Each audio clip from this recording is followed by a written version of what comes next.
ఇప్పుడు వస్తా ఒక్క నిమిషం వీరే గారు ఏంటి ఈ మొత్తం ఎపిసోడ్లో ఎన్నికల ఫలితాలు అబ్జర్వేషన్లు ఇక భవిష్యత్తు ఎవరు తేల్చే ఎన్నిక ఫలితాల భవిష్యత్తులు తేలిపోయే పరిస్థితేనా? డబుల్ ఇంజిన్ అని ఒకళ్ళు, ఈ మ్యాచ్ ఫిక్సింగ్ అని మరొకళ్ళు, ఇక పని అయిపోయిందని ఇంకొకళ్ళు. ఇప్పుడు మొదట విషయం, ఇప్పుడు జరిగిన ఎన్నికలు శాసనసభ ఉప ఎన్నికలు కాదు, ఎమ్మెల్సీ ఎన్నికలు. ఇది మనం గుర్తుపెట్టుకోవాలి. ఉపాధ్యాయ నియోజకవర్గం అట్లనే పట్టభద్రుల నియోజకవర్గాలకు ఎన్నికలు జరిగినాయి. మన రాజ్యాంగంలో శాసన మండలిని పెద్దల సభ అన్నారు. పెద్దల సభకు శాసనసభకు తేడా ఏమిటి? శాసనసభలో ప్రత్యక్షంగా పార్టీల విధానాల మధ్య పోటీ, మెజారిటీ ప్రభుత్వాన్ని ఏర్పాటు చేస్తుంది.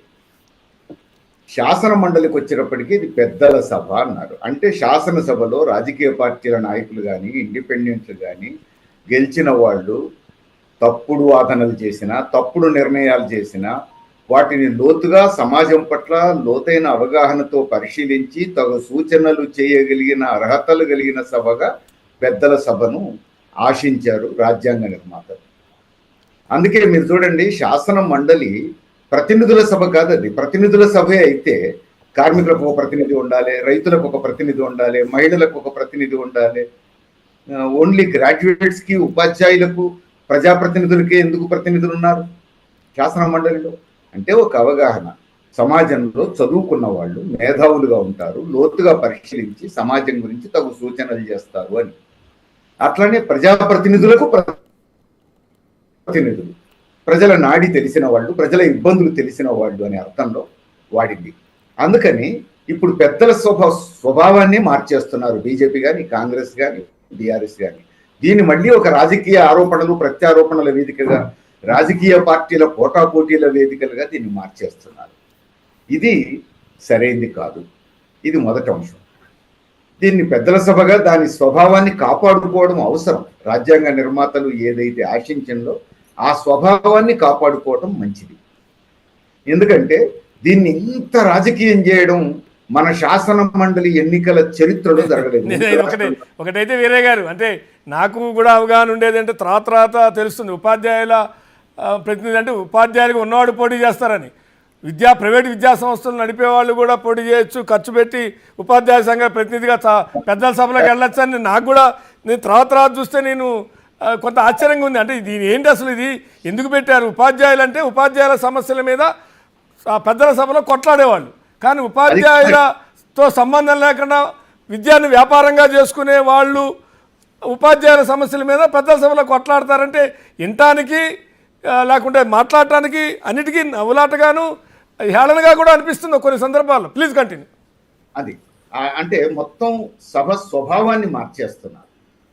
ఇది ప్రజాస్వామ్యానికి కూడా మంచిది కాదు. ఇది మనం ప్రజలందరూ ఆలోచించాల్సిన విషయం, చదువుకున్న వాళ్ళందరూ ఆలోచించాల్సిన విషయం. ఇది మొదటి. ఇక రెండో అంశం ఏమిటి? సరే, పోటీ చేయాలనుకున్నారు, రాజకీయ పార్టీలుగానే పోటీ చేయాలనుకున్నారు. బీజేపీ పోటీ చేసింది, కాంగ్రెస్ పోటీ చేసింది, బీఆర్ఎస్ కూడా ఇదివరకు పోటీ చేసింది, ఇప్పుడు పోటీ చేయాలనుకోలేదు. మరి ఎందుకు పోటీ చేయాలనుకోలేదు? 9.5 సంవత్సరాలు తెలంగాణను పరిపాలించిన పార్టీ, శాసనసభ ఎన్నికల్లో కేవలం 1.7% తేడాతో మాత్రమే ఓడిపోయి హోరాహోరీ పోటీనిచ్చిన పార్టీ మరి ఇప్పుడు ఎందుకు పోటీ చేయొద్దు అనుకుంది? ఆ ప్రాంతంలో తమకేమీ బలం లేదని చెప్పేసి నిర్ణయించుకున్నదా? అదైతే అది చెప్పాలి. అట్లా అనుకోవడానికి లేదు. ఎందుకంటే 9.5 ఏళ్ళు పరిపాలించిన ఉత్తర తెలంగాణ మొదటి నుంచి బీఆర్ఎస్ అండగా ఉంది అనేటువంటిది చర్చ ఉంది. వాళ్ళకు బలహీనతలు ఉంటే దక్షిణ తెలంగాణ, పైగా తెలంగాణ ఉద్యమానికి నాయకత్వం వహించిన పార్టీ. అందుకని సమాధానం చెప్పుకోలేని పరిస్థితుల్లో చిక్కుల్లో పడ్డది ఇప్పుడు బీఆర్ఎస్. ఇక రెండోది, ఇప్పుడు ఈ వాదనలో కూడా ఇప్పుడు బీఆర్ఎస్ ప్రతినిధి చేస్తున్న వాదన కూడా కొంచెం నాకు ఆశ్చర్యం కలిగించింది. ఎందుకంటే వచ్చిన ఫలితం పట్ల వారు చాలా సంతోషంగా ఉన్నారు. ఇది రెఫరెండం అంటున్నారు. అంటే కాంగ్రెస్ ఓడిపోయి బీజేపీ గెలవడం రెఫరెండంగా వాళ్ళకి ఎందుకు అనిపించింది? ఎందుకంత సంతోషం కలుగుతోంది? కాంగ్రెస్ మీద అంత వ్యతిరేకత ఉన్నది అనేది వాళ్ళ అంచనా అయితే కరెక్ట్ అయితే, రెఫరెండం అని వాళ్ళు అనుకుంటే ఆ రెఫరెండంలో వాళ్లే నిలబడి మేమే ప్రత్యామ్నాయం, ప్రజలకు 1 ఇయర్లో అర్థమైపోయింది కాంగ్రెస్ ఫెయిల్యూర్, బీఆర్ఎస్నే కోరుకుంటున్నారని వాళ్ళు తేల్చి ఉండాల్సింది కదా. మరి ఆ రెఫరెండంకు వాళ్ళు ఎందుకు సిద్ధపడలేదు? అంటే బీఆర్ఎస్ పని అయిపోయింది అని వాళ్ళ నిర్ధారణకు వచ్చే ఈ పని చేశారా? లేకపోతే ఇప్పుడు వస్తున్న అనుమానాలు బీజేపీ గెలుపు కోసం సహాయపడ్డారనే అనుమానాలు బలోపేతం చేయదలుచుకున్నారా?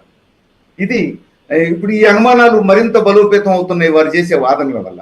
ఇది రెఫరెండం అనడం వల్ల. ఎందుకంటే బీజేపీ గెలుపుకు వాళ్ళు అంత సంతోషపడుతున్నారనే అభిప్రాయం వాళ్ళు కలిగిస్తున్నారు. అందుకని అది బీఆర్ఎస్ నాయకులు ఆలోచించుకోవాల్సిన విషయం. ఇక అది నిజంగా రెఫరెండమా కాదా? రెఫరెండం అనడంలో అర్థం లేదని నా అభిప్రాయం.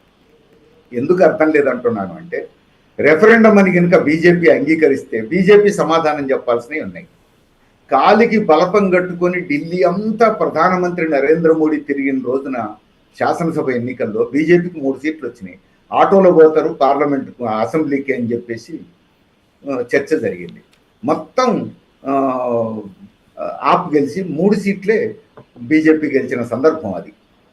మరి దానికి అప్పుడు ప్రధానమంత్రి రాజీనామా చేశారా? రెఫరెండం అని బీజేపీ అంగీకరించిందా? అదే సమయంలో బీహార్లో జరిగిన ఎన్నికల్లో కూడా ఎవరు ముఖ్యమంత్రి అభ్యర్థో కూడా చెప్పకుండా కాలికి బలపం కట్టుకొని ప్రధాని నరేంద్ర మోడీ తిరిగాడు. యాజ్ ఇఫ్ తానే ముఖ్యమంత్రి అభ్యర్థి అన్నంతగా తిరిగాడు. చిత్తుగా అప్పుడు కూడా బీజేపీ ఓడిపోయింది. మరి అప్పుడు రెఫరెండం అని చెప్పేసి బీజేపీ నాయకత్వం అంగీకరించిందా?